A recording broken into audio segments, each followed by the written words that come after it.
Hello. There we go. Thank you for coming to Keep Austin Agile 2025. This is the Little Text Room, and our second session this morning is Sprints and Squirrels, Servant Leaders of Neuroblended Teams by Joseph Kennedy. We will save 10 minutes at the end of the session for Q&A. And for a brief introduction of Joseph Kennedy, he has years of experience as a Scrum Master and product owner, and was diagnosed with ADHD at the age of 52. He has worked on SaaS teams with regional firms and globally renowned companies like Nike and Intel. Joseph is passionate about fostering inclusive and effective teams, especially with neurodivergent team members. As a dad, nerd, and someone diagnosed with ADHD in adulthood, he has spent the time since then trying to reconcile his diagnosis with his past while also working with teams to prevent the same difficulties he experienced. I will hand it off to him. Thank you. Morning. So sprints and squirrels, or sprint and squirrels.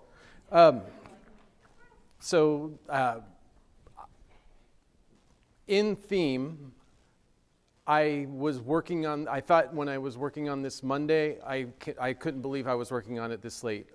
When I was on the plane yesterday, I couldn't believe I was working on this late. In the first intro session, I was still writing notes. So if I get out of context between my notes and the screen, somebody just throw something at me. And I do need my glasses for this.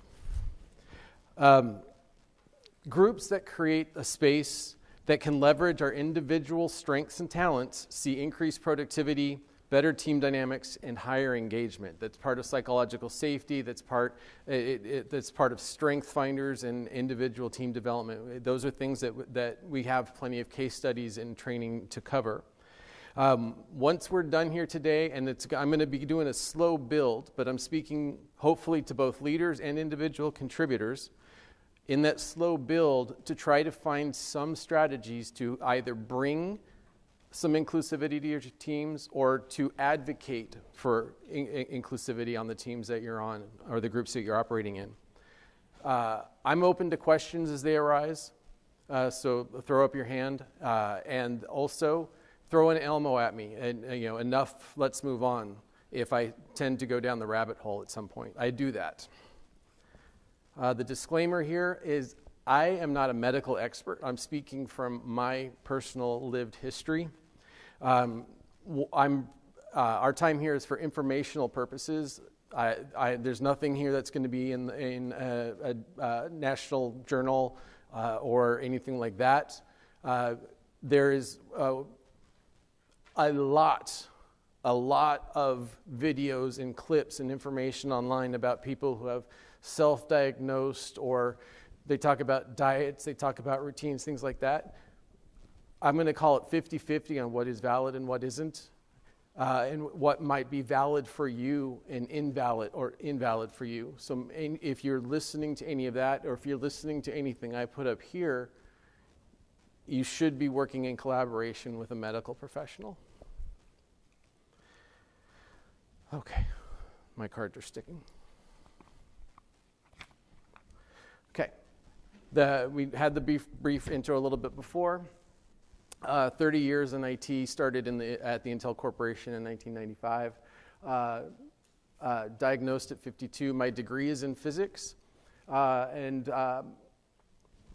as a nerd, it's both Star Wars and Star Trek.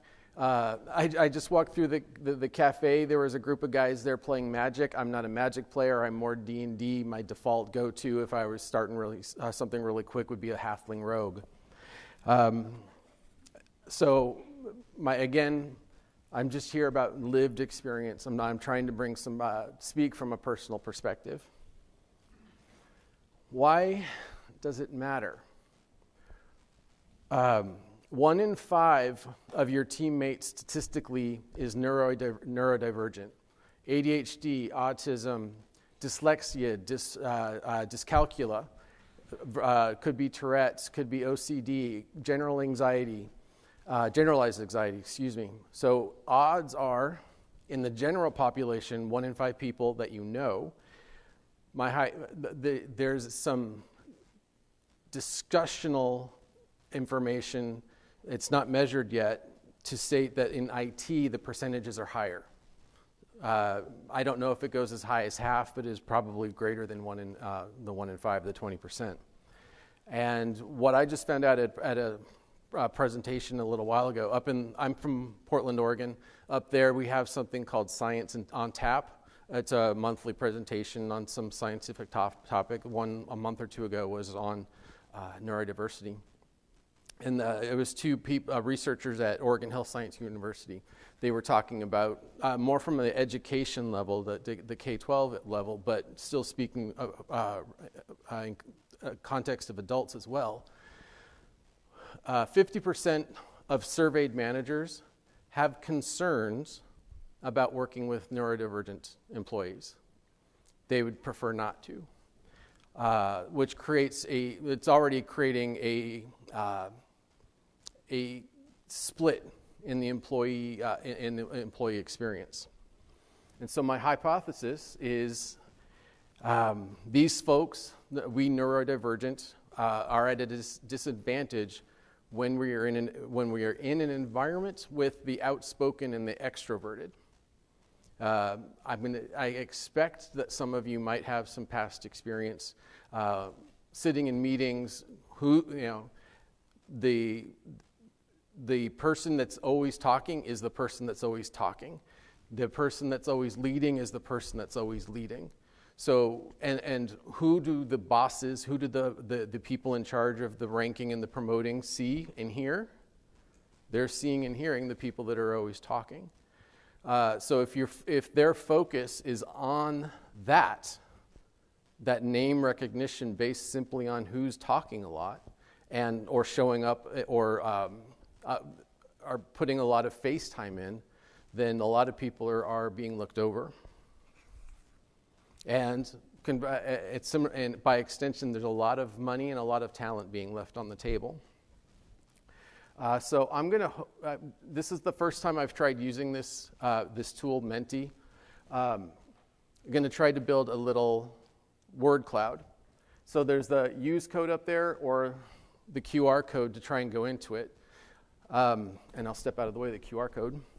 But try to come up with a couple of words or phrases. I think Menti lets you enter up to 3 at a time. Don't hit enter when you enter the first word. Click through.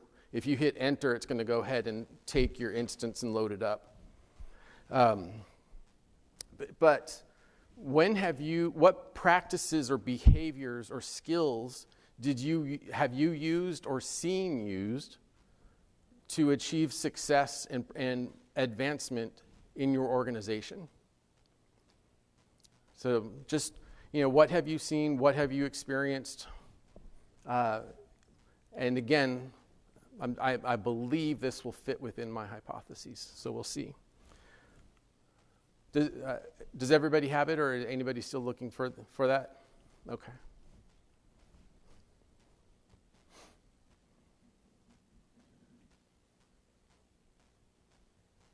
Because hopefully this might take a moment to load. I have a fallback if this doesn't load, but this should be the word cloud.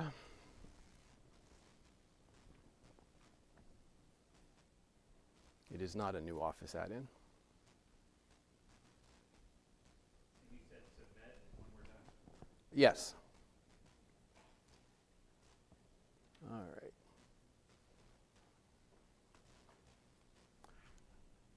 Okay. Oh, that's right. I'm in.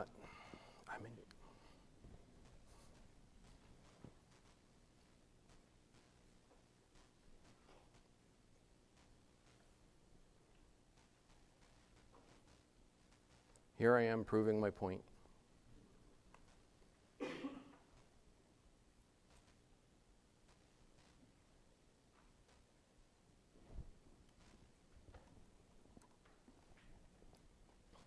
I'm surprised you guys can't hear my heartbeat on the mic.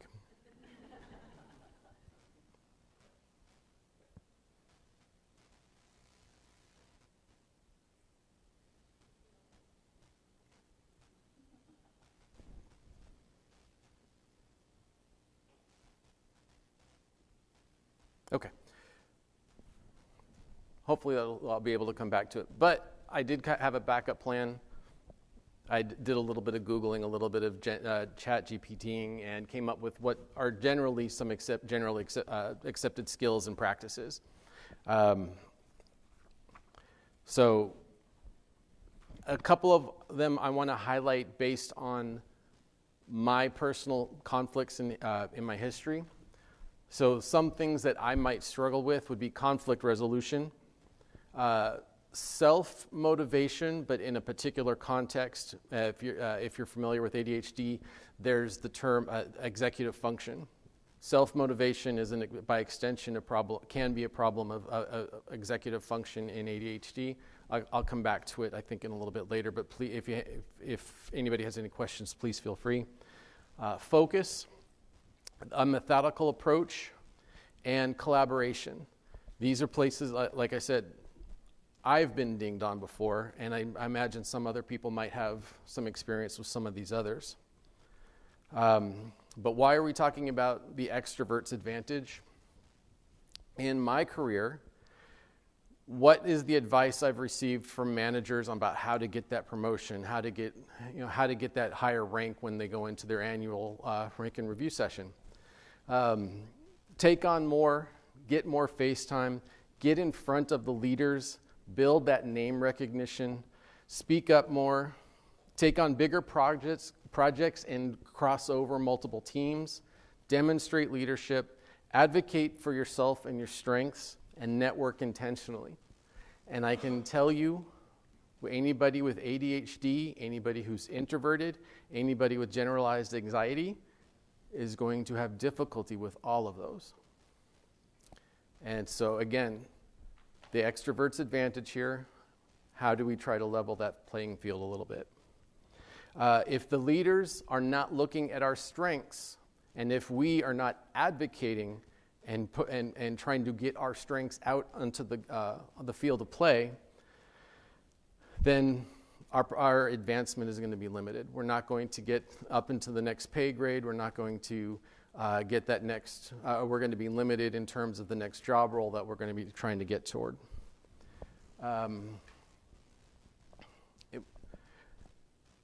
I did that. Okay. And then this is a quote from a friend of mine. She posted it on LinkedIn a couple of weeks ago. ADHD in tech is hard. The norms and the processes that are expected in a team environment are difficult for us, and they weren't made with us in mind. All right, not much science here today, but the red line in the middle is the norm. The norm is the perfect sphere traveling in a vacuum. It is the simple line that we base the more complicated calculations on. So the norm is the center line, depending on which neurodiverse quirk that we're talking about. It could be ADHD, it could be autism, it could be dyslexia, dyspraxia. Dyslexia is trouble reading. Dyspraxia is physical difficulties. You'll see a lot of people with ADHD, for example, that just have bruises because they keep bumping into things. Here's the thing. Everybody, since nobody is a perfect spot on the mean, everybody is neurodivergent because you diverge from the norm. It is moving out toward the further zones to the left or the right where treatment occurs. The diagnoses, so everybody might have a little bit of trouble remembering where you put your keys, or finding your place in your book, or maybe having 50 tabs open as you go down the rabbit hole. Everybody might have a little bit, but when it begins to affect your life and your lifestyle, that's when you start getting into treatment modes. So, there's a little bit of a rebound in the ADHD community against people who conversationally call themselves ADHD. It's like same thing that people that, oh, I'm so OCD, I just can't leave the house without it being clean. That's not OCD, that's just picky about being clean. So there's a little bit of resistance to just people bringing it into their life conversationally. see, I went a little bit backwards there in my notes. Just a couple of quick points. About 10% of the population has some measurable form of dyslexia into the treatable zones. About 6% have dyspraxia. That was the motor skills difficulties. 5% with ADHD, 2% with autism spectrum disorder, and about 5% with dyscalculia, which is it's math, not reading. Okay. So, as I said, ADHD is my specialty. As the intro noted, I was diagnosed at 52, just 3 years ago. My child was diagnosed. We ran down the behaviors that my kid was expressing on which the diagnosis was based, and it was like, yes, me, yes, okay. So set up an appointment. There's a couple of very specific tests to go through to get a formal diagnosis. There are 2 forms of ADHD. Some of you may have heard maybe 15 or 20 years ago there used to be ADHD and hyperactive disorder. They've combined them into ADHD. I don't remember the timeline for that. So ADHD expresses in 2 key forms. There's hyperactive or impulsive, so that's constant movement, fidgeting, interrupting, and blurting out answers. If you sit next to me at a theater, I went to a few Broadway plays last year. If you were next to me, I'm crossing left, crossing right, moving a little bit over this side. I shouldn't say impossible, it's very, very difficult to sit still. The guy next to me on the airplane yesterday probably experienced a little bit of that. You're always, the percentage of your armrest is always changing. Then there's inattentive, which is difficulty with sustained attention, processing complicated verbal instructions, organizing and prioritizing tasks, and often losing things. I mean, those are just the high-level samples. And then there's a third presentation in ADHD, which is both combined. And that's where I landed. I ended up in both of them combined. Going back to what I was talking about with more people claiming it, there's also more people being diagnosed with it as well. And that is because, especially the growing awareness of ADHD in adults, I think it's about 60% of children that are diagnosed carry through with symptoms into adulthood. But just acknowledging doctors and medical professionals becoming more aware that this is something to make treatment available for in adults. Treatment could be there's medical interventions, and then there are cognitive behavioral therapy or DBT interventions as well, because it's not just about taking the drug; it's also about changing your practices, your routines in order to accommodate the differences. There's also, it's similar to being left-handed in the 50s and 60s and 70s. I grew up in a strict Irish Catholic household. My brother was not allowed to be left-handed. Rulers on the hand. So forced to do everything with his right hand, until it became a little bit the stigma about being left-handed decreased. So more left-handed people started showing up in the population because they weren't being punished for it anymore. Same thing now. The stigma around ADHD, these neurodiversities, and hopefully nobody says mental illnesses. The stigma is fading away a bit. All right. What do norms do? Somebody who isn't suffering from a dopamine imbalance. Dopamine is the brain chemical, the neurotransmitter, that is a part of the process of gratification in completing a task, essentially.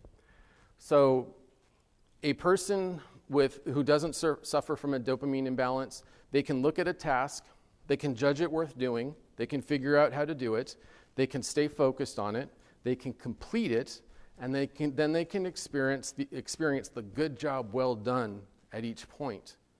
Somebody with the dopamine imbalance is stage gated at each of those checkpoints. They can judge it worth doing, but then it'll sit for 2 weeks. They can figure out how to finish it, but maybe they spent 2 days in Google and ChatGPT trying to figure out, making sure you've covered all of the bases. What are the different ways we can do this? Trying to pick a paint color. I can freeze with that.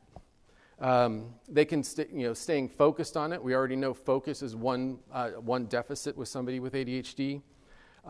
Completing it. In the past 5 years, I've started painting my kitchen cabinets twice. The first time I didn't finish before I started with another color, so I have 3 paint colors in my kitchen at the moment. Not counting the ones that didn't get started. So, it's a thing. Oh wait, I'm still in common presentations. Okay, so the ones that really stick out for me, time blindness, that is going into a task and then becoming completely unaware of time outside of that task. It can be a good thing. If you're a developer or somebody who has, or a designer, that 2-hour block of focus time that you can have to become really productive, that's a great thing, being able to have that type of hyper-focus. But if you normally lose time awareness, it becomes debilitating, or can become debilitating. There's hyperfixation, which I referred to a little bit. That is going deep down the rabbit hole. In a past job, I became responsible for finding the tool for quarterly planning. It wasn't, we were in Jira for our backlog. So part of the boundary condition is we had to find something that was compatible with Jira. And so the number of options I went through and the pros and cons of each, and then I just kept digging and digging. Finally, my boss just had to say, let's finally get down to the top 3. But I would have kept going. And then I would have struggled over making a decision. So that kind of hyperfixation it's a big can be a big problem. And then impulsive tangents. That's squirrel. And that can happen anywhere. Grocery shopping, paying your bills. You have your bank app open and you find the first bill and you pay that, and then something pops up and you're like, oh yeah, I need to make sure that this is on my shopping list for the next time I go to the grocery store. Okay, and now I have that list. Oh wait, I also need to go to Target, so that's another list, and then I have to. And then my bill window times out. And then I forget about it, and now cable bill's late or the phone bill's late. Instances like that are called the ADHD tax, because we completely lose track of some of our bills. And so we end up paying penalties, we end up having higher fees. Right now, my cable bill, or excuse me, my Wi-Fi, my internet bill jumped $20 a month because the intro period expired. I can click 4 screens and I can get into a new plan with a lower rate, but I keep forgetting about it. It's on my list. My to-do list is this long. I have 3 or 4 to-do lists, and they keep doing it because I keep losing track of all these things, and every thought goes onto the list. The amount of information I've taken down from here. Like I said, I was working on this over the past couple of days. There, in the neurodivergent diagnoses, there are a lot of comorbidities. There's a lot of things that happen at the same time. So 20 to 30% of people with ADHD overlap with chronic depression. 20 to 50% overlap with autism, and 25 to 50% overlap with generalized anxiety disorder.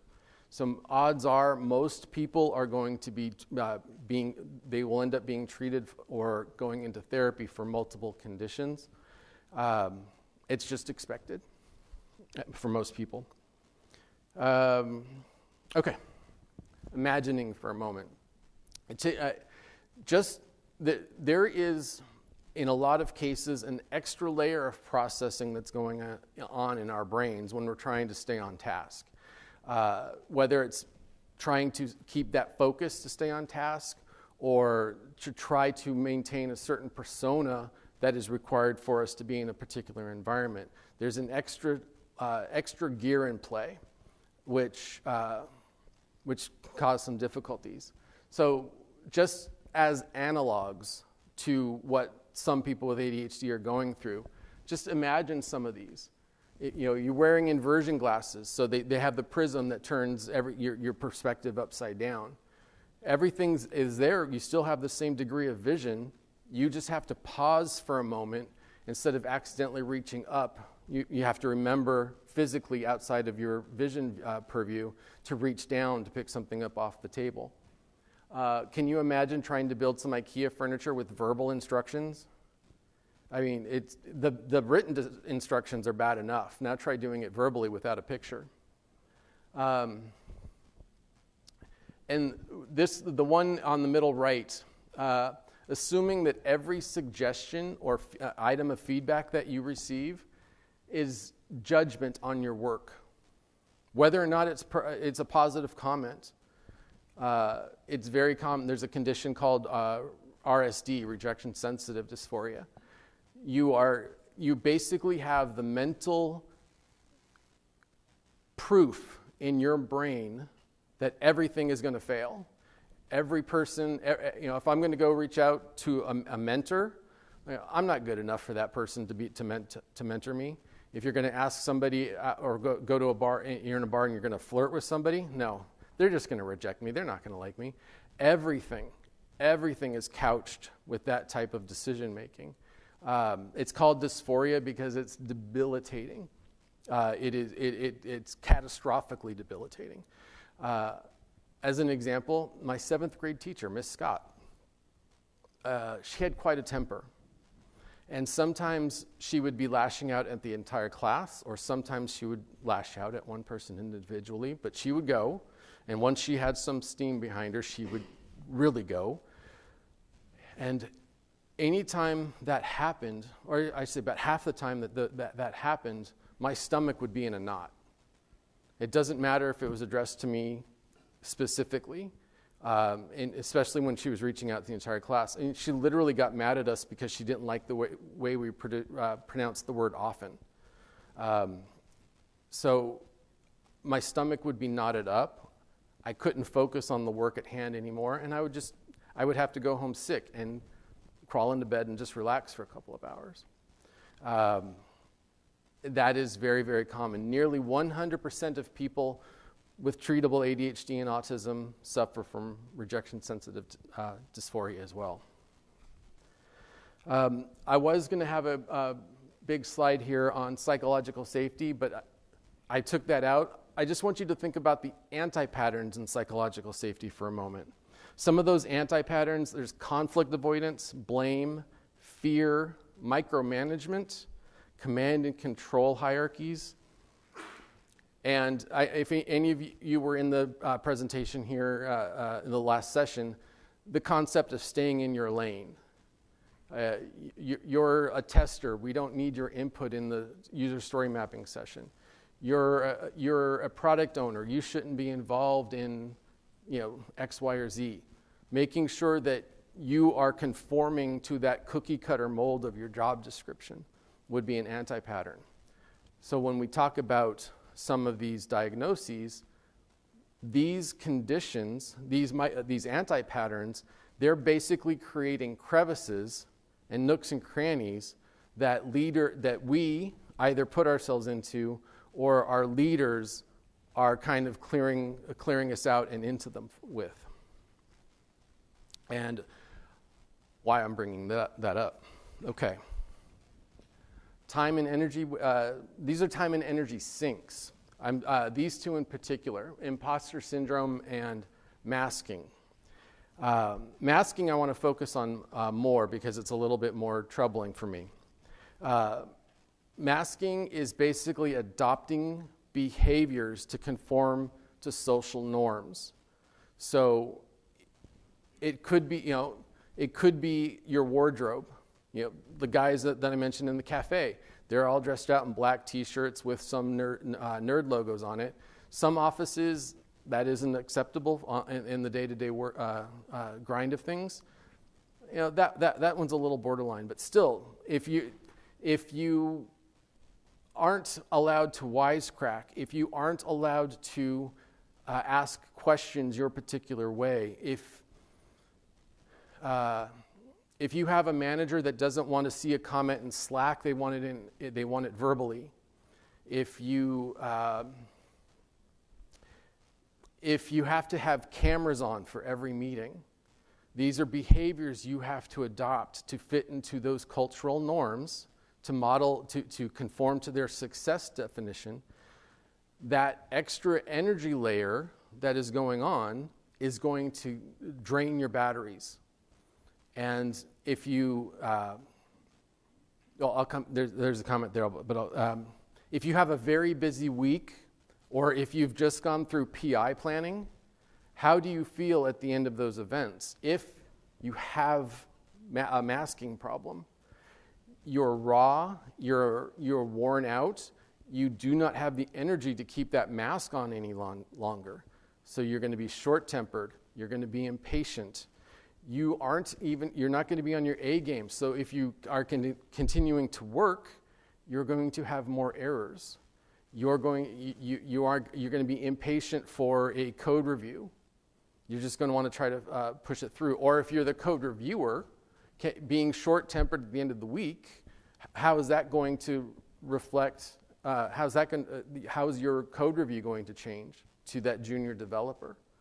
So being unable to maintain that through a very intensive, busy week is going to make you create more problems for you at the end of that period. Anything I mentioned, the PI event, that's 3 days of intensive interactions in continuous presence of large numbers of people for 2 or 3 days. The extroverts, they're just coming out of that charged. The extroverts recharge with social interactions. The introverts, the anxious, the ADHDers, the autistic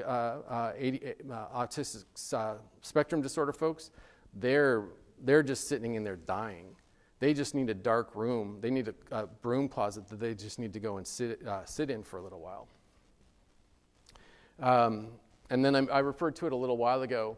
There's rejection-sensitive dysphoria. Again, it's an intense emotional reaction. 95% of the time, I'm just making that number up, it's internal. Like I said, I would clench up in my stomach. But again, and when you experience this, you're off. If you go through this particular effect, you're going to have to context switch to get back into performance mode. So if you are going through a discussion where you're receiving feedback or somebody's reviewing your work, or just if you're trying to push a personal boundary, like me up here, it's going to take a little. The worse it gets, the longer the reversal takes. And yeah, so again, those advancements, those promotions, they are harder to achieve because you're constantly second-guessing yourself. You're constantly taking yourself out of the discussion for those possibilities. If you have RSD, you're going to be more avoidant to take on those bigger projects or interacting with those other groups. So you're out of the running. You're not even going to be seen for a promotion or a raise even. And open office. This is day-to-day difficult. If I don't have a desk with my back to a wall or a window, I am hyper-vigilant. I'm making sure that everything on my screen cannot be seen as stealing time. Most people check personal email. Most people check Facebook. Most people have Pinterest, some Pinterest or some shopping app open. But if, heaven forbid, I do that and somebody happens to walk by, there's a note. That person wasn't working at that time. If you happen to be on any of these spectra, you potentially are hearing everything that's being said around you. They're hearing everything you say.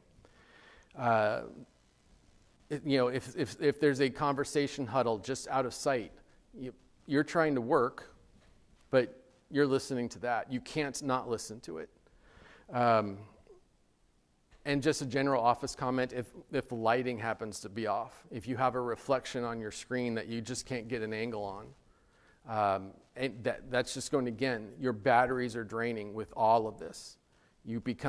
Every success becomes more difficult with all of these, trying to recharge from these. And I'm watching the clock. I don't have much more time. Okay.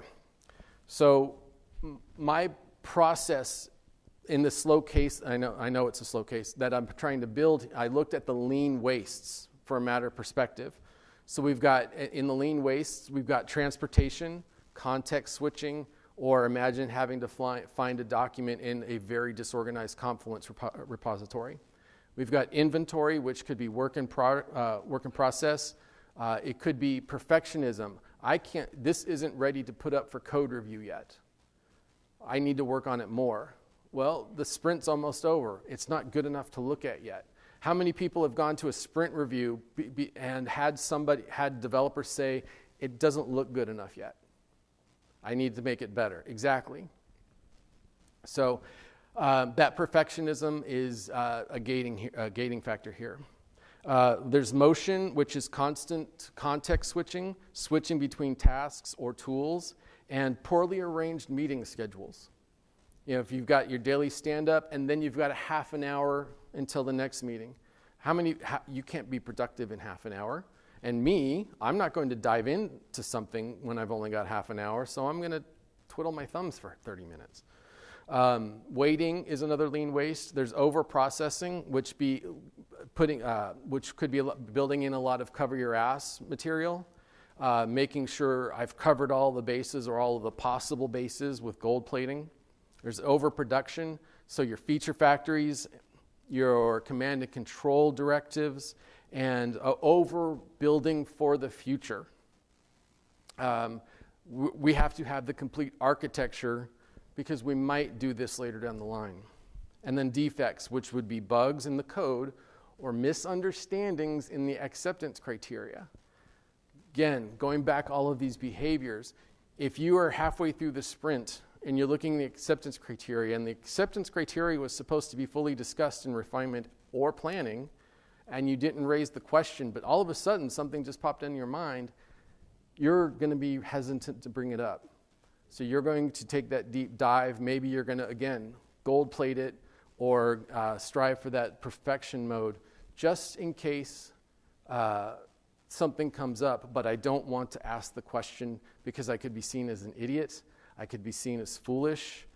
I could be seen as as a waste to them. They might, that fear of having to be, that they might have to replace me will keep me from raising an issue. And so we are losing out because we have skills on the table that are, that I'm going to say traditional middle management is ignoring. We've got hyperfocus, properly managed. Hyperfocus is people tend to use the word superpower. I don't like that term. But being able to focus intensely on research or problem solving or code with managed boundaries.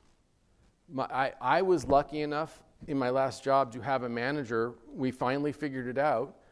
We would put, when I would go into those deep research modes, we would put time bounds on it.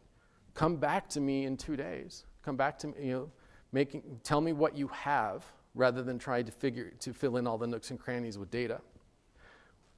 We tend to have what's called divergent thinking. So instead of processes that focus on linear thought processes, A to B to C to D, Divergent thinkers, they're able to generate multiple creative ideas and solutions in time. If the conversation is going on, you'll have maybe that person that's just kind of sitting off to the side, or maybe he's doodling and they're not participating in the conversation until the end of the discussion, and then they'll raise their hand, and maybe they didn't connect A to B to C to D, but they'll go, well, there's A and maybe B and C, but have you considered H? Because they've seen that arch. We tend to have out-of-the-box thinking. I consider that as a skill as a Scrum Master. I'm not a technical Scrum Master. I came from I wasn't a coder before I became a Scrum Master. So being able to sit in some of these discussions where people, the developers and the product owner and the architect, they're entrenched in the architecture. They're entrenched in the existing code base.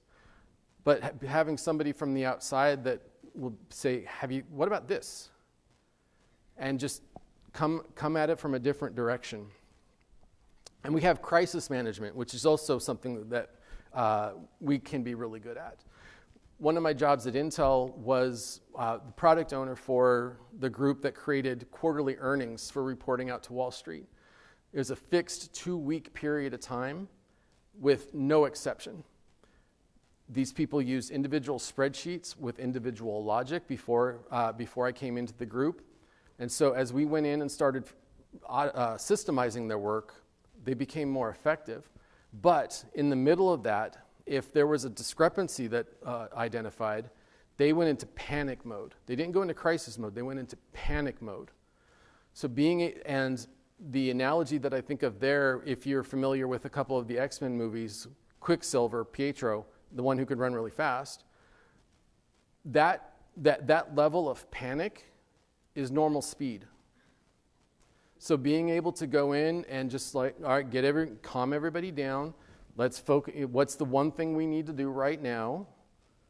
And then move in and get into an action plan. It's the best compliment I ever received from that group is like, Joe just calmly came in and got us to figure everything out. Just again, that kind of crisis management. And then we're also very good at what if thinking. And we're very good at what if thinking because in most conversations, or watching movies, or in gameplay, we've already thought through a scenario 5 or 6 different times, 5 or 6 different possible outcomes. We tend to rehearse our conversations several times before we start them. Okay. My message to leaders: find ways to increase inclusivity and equal voice. Look at liberating structures. A couple of liberating structure techniques that I'm fond of. There's 1, 2, 4, all. So the process: one person starts answering the question, then they're paired up with another person, and they combine their answers. They meet then with 4 people to combine their answers, and then they report out to the group. It's much easier for people who have problems working in a collaborative environment. And here, there's the reminder for me. In an Agile group, the team should be self-empowered. So the managers should be out of the technical details. They might be aware of them, but they're not knee-deep in them. In an Agile environment, the managers should be focusing on the personal development of the individuals. And so getting to know them, getting to know their skills, their eccentricities, their quirks, and using those to build them up instead of focusing on cookie cutter job descriptions and forcing people to conform to particular performance modes. Also, learning styles differ from person to person in grade school. They also differ from person to person in the work environment. Some people are visual learners, auditory learners, reading and writing learners, or kinesthetic learners. You'll have a developer who doesn't want to go read the Confluence document on the app, They want to open it up in Git and start diving into it. They're more kinesthetic in that sense. But you'll have people that want to read the architecture design and go through all of the documents and then open up Git before they look at it. So being flexible around those differences. And some of you may have heard of what's called a personal user manual. It's a team building exercise where each person, they have their picture or they draw something about themselves, their hobbies, their skills, their growth plans, their preferences for communication, their preferences for work style, their preferences for even working hours. And each person has those, and then everybody else has an understanding of how best to interact with that person. Okay. Again, we're moving into Q&A mode here in just a moment. And then for individual contributors, find and advocate your strengths. Go through, it used to be called Strength Finders, it's called Clifton Strengths now. There are energy mapping exercises. There are GPT prompts to help you identify your strengths. Or you can reach out to your peers for positive feedback about your strengths, but find them and advocate for them. What you do with your weaknesses, after that is a personal plan. You might want to ignore them. You might want to find ways to improve them. Irrelevant to this discussion. Find ways to insert your strengths into your daily work. If there's a brainstorming meeting that's coming up, can I sit in on that? You might not have any connection to what they're talking about, but you might provide value to the discussion because of that divergent thinking. Outlook has a feature called Focus Time. When you go and you click on it, it's just going to block off your calendar with whatever's open, and then you can delete what you don't want. Put yourself in Do Not Disturb mode. Find an accountability partner, not a manager, somebody that you can check in with after a certain amount of time to make sure you finished what you were working on. And then there's also a technique called body doubling. Body doubling, you should not be with a friend. There are apps online to sign in and do this. And two people that have signed on to do something at 1 o'clock, they're going to be paired. They're going to open up their cameras. They're going to each state their intentions to each other. Then they're going to go on mute with the camera open, and they're going to sit and work. Because psychologically, you have that person aware of you, and so you're more likely to finish that task. Okay, I'm running through. A couple of resources. One of my favorite podcasts is Take Control. There's hundreds of episodes. If there's a topic you want to learn a little bit more about, you can search in their library. There's CHAD, Children and Adults with ADHD. Focus Mate is one of those body doubling apps. And then there's an online magazine called Attitude.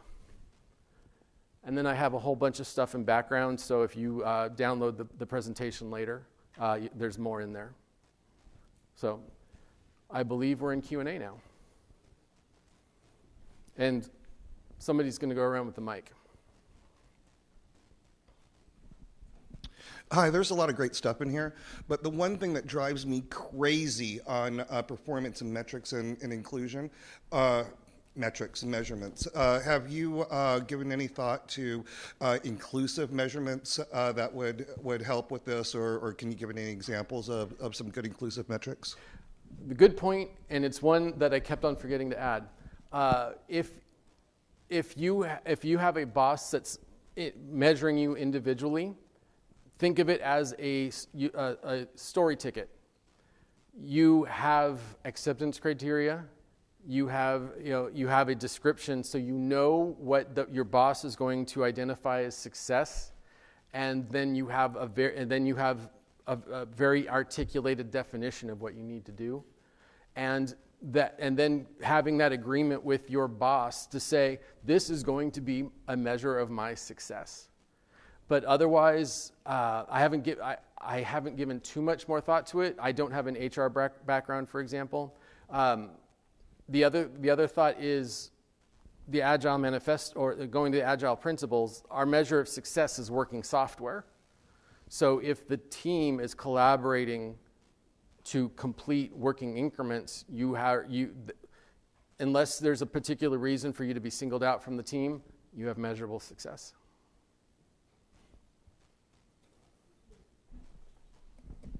So have you ever tried, like one of the things I had to do was sit down with my boss and say, this is how my brain works, this is what I'm going to need to be successful, this is life. Have you ever, how do you feel about that, basically, about being able to sit down with your boss, if you have that kind of boss, and say, this is it? Yeah. I don't have that boss now. I don't, excuse me, I just tapped the microphone, sorry. I'm a contractor where I am right now at Nike, so I'm just punching the clock for the most part. Sorry, Nike folks. My last boss at my previous job, we had a very open communication style. So I got online. I was in Oregon, she was in Virginia. Got online for Monday one-on-one. I told her what happened. She cheered for me. She's like, yes, but she was like, I knew it. So again, having that affinity with her, that's where that example of time blocking, accountability, making sure things are documented, clearing the assumptions out of the room with her was incredibly powerful.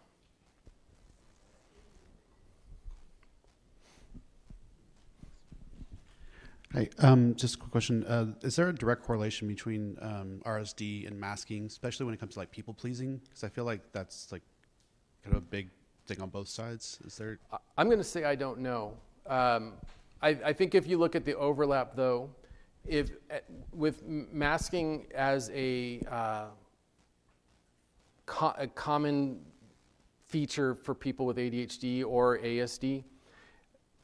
I don't have a firm percentage, but nearly, like I think I mentioned, nearly 100% of people with ADHD and ASD suffer from RSD by some factor. So as long as we're talking about masking in those two environments, yes, there's going to be near 100%.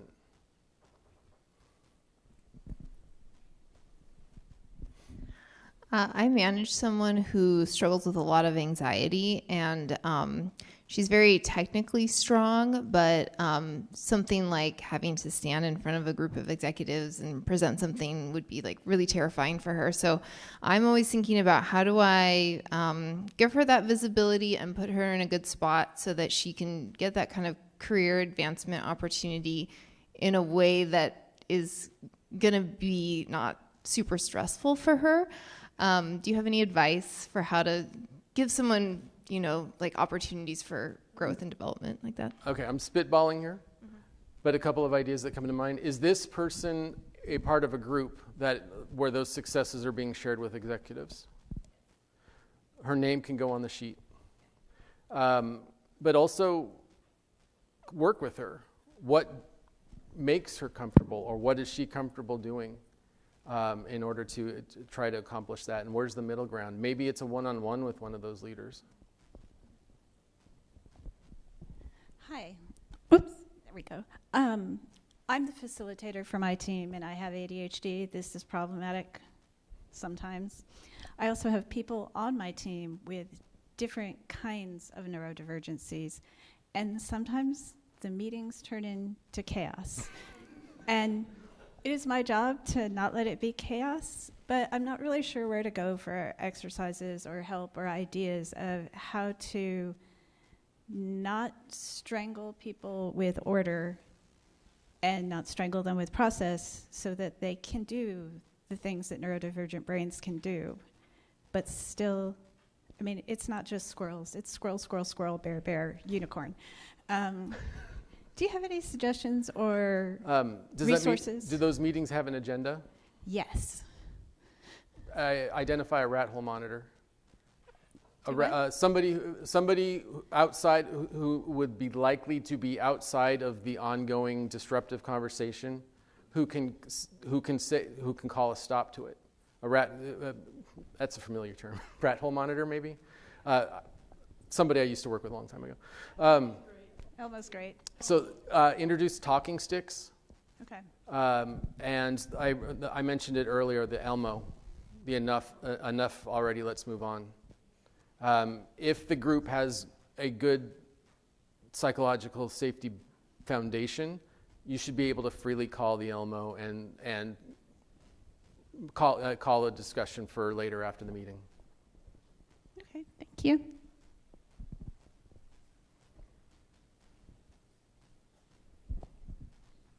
Any questions from?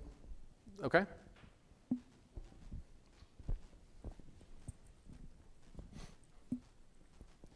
Is everybody familiar with if you've never seen the movie Animal House, there's that scene in the dean's office when the horse dies and Bluto walks in? That's how I was feeling at the beginning of this. So, like, oh shit, okay.